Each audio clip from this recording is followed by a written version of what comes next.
Hey folks, JR, back for another episode of Mayhem in the Midsouth.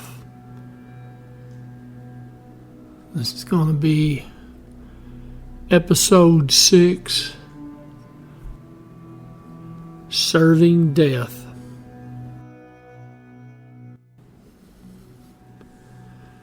Our story today opens in the great state of Alabama, in the capital city of Montgomery, to be more precise. Now, I'm hoping none of you will mind that the events in this story occurred in what's considered the Deep South, rather than the Mid-South, but I figured a few geographical liberties amongst friends would be allowable in this case. There was a young lady named Rhonda Bell Martin. She was 15 years old in 1922. And she got married that year. Married to a fella named W.R. Alderman. Now, they stayed together for 4 years. And then they decided just things weren't just working out. So they went their separate ways in 1926. Now at the time, Mr. Alderman may not have known how lucky he truly was to be separated from Rhonda. As this story unfolds, we'll see just how lucky Mr. Alderman truly was. Now, a couple of years go by, and Rhonda's 17 years old now, and she doesn't want to become an old maid. So she marries a fella named George W. Garrett in 1928. Now, they were married for 11 years. They had 5 kids together. Now, their first child, Mary Adelaide Garrett, she was born in 1930. 2 years later, this blissful couple, they had a second child. That little girl's name was Ellen Elizabeth Garrett, born in 1932. So it seemed everything was good in the Garrett household. They'd been married 4 years, and they had 2 daughters. 2 young ladies that would be able to help their mama around the house when they got older. But now the fairy tale ended in 1934 when the eldest child, Mary, she died at the age of 4. Now, of course, this is the early part of the 20th century, so kids dying at a young age was not necessarily all that unusual. So her death was written off to natural causes. Now in 1934, they have 2 more kids, Imogene and Anna Garrett. Now, 3 years later, after the birth of Imogene and Anna, and 3 years since the death of little Mary, tragedy struck again in the household. 1937, little Imogene died at the age of 3. Now again, it wasn't unusual for children to die at a young age. There was all sorts of ailments and illnesses out there that kids died of. But the next year, the couple, they had another child, Judith. Judith, born in 1938.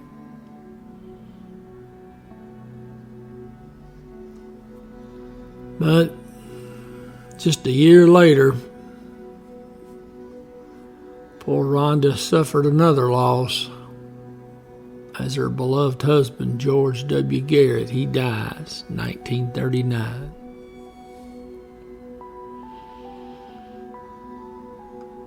Now, Rhonda had two girls she had to care for, so she had to try to find somebody to help her with all this. And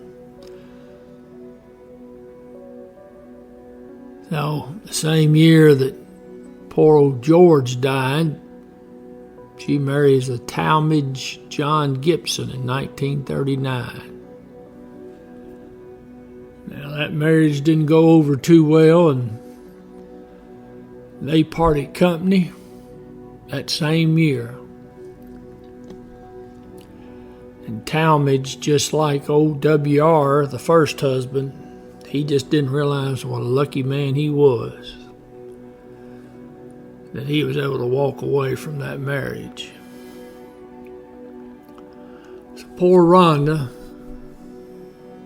she can't seem to keep a man, but she's got her daughters to keep her company. But now, 1940, she would have one less to take care of, because poor little Anna, she died at the age of 6. So you got another burial and more tears. Everybody must have been thinking poor Rhonda, how unlucky she was.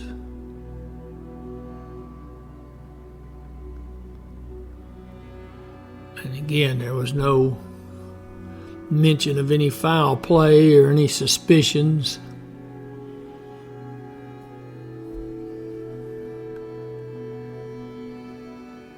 And if there was any whispers of foul play, they were lost to history. And now tragedy continued to strike, because in 1943, little Ellen, age 11, she died. And then the sadness just continued to mount on poor Rhonda, because her mama, Mary Frances Gibbon, she died in 1944, so just a year later.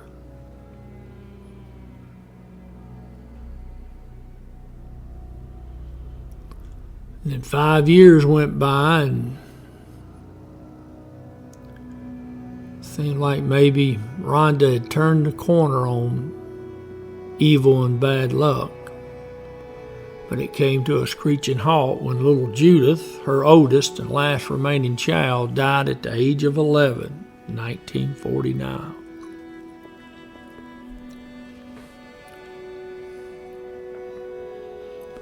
Now, the next year, I guess Rhonda didn't want to be alone, because she marries a fella named Claude Carroll Martin. Poor old Claude, I guess he was just overcome by the marriage and all, because he just up and died suddenly in 1951.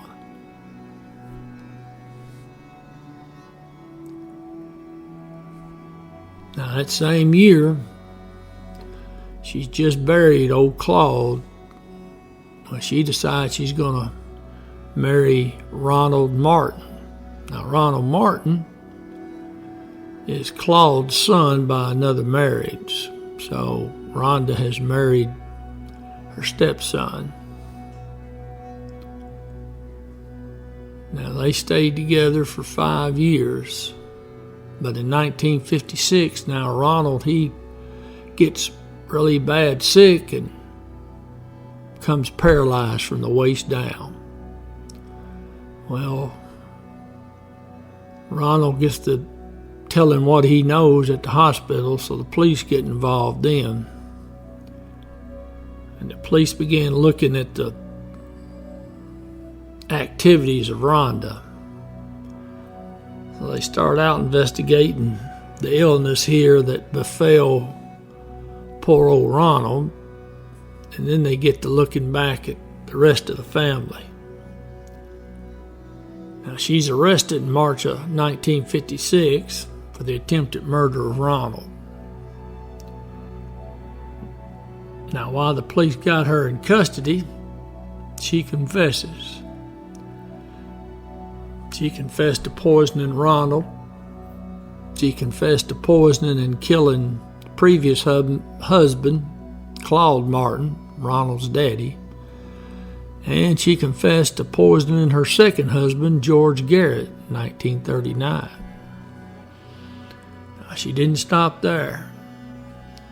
She told the police about feeding rat poison to 3 of her daughters, 3-year-old Imogene in 1937, Anna Caroline in 1940, and little Ellen in 1943. And she did admit to poisoning her mama, Mary Frances, in 1944. Now, she denied that she poisoned her other 2 children, Judith and Mary. She says she didn't poison them, they just died of natural causes.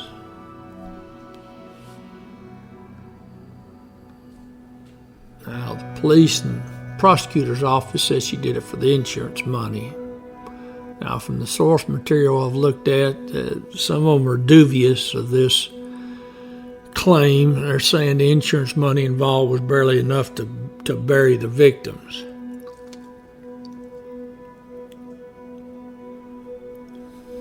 Now, there is the possibility that maybe Rhonda was just plain insane, but you really can't do much prosecution of an insane person. You can put them in an insane asylum, but when you got someone admitting to this many murders, you don't want them to go to an insane asylum. You want them to pay the ultimate price.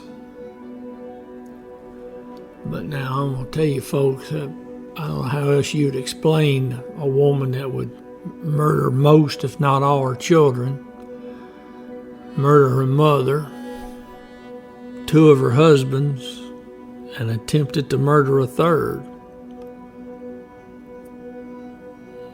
Well, the state of Alabama took a dim view of Rhonda's activities. Now, they put the last murder she had committed of her last husband that died, and a jury of 12 men, they sentenced her to die. On October 11, 1957, Rhonda was executed. And I believe that was the last female to be executed in the state of Alabama. Now, Rhonda did leave a note in her Bible. And the note said, "At my death, whether it be a natural death or otherwise, I want my body to be given to some scientific institution to be used as they see fit, but especially to see if someone can find out why I committed the crimes I have committed. I can't understand it, for I had no reason whatsoever. There's definitely something wrong. Can't someone find it and save someone else the agony I have been through?"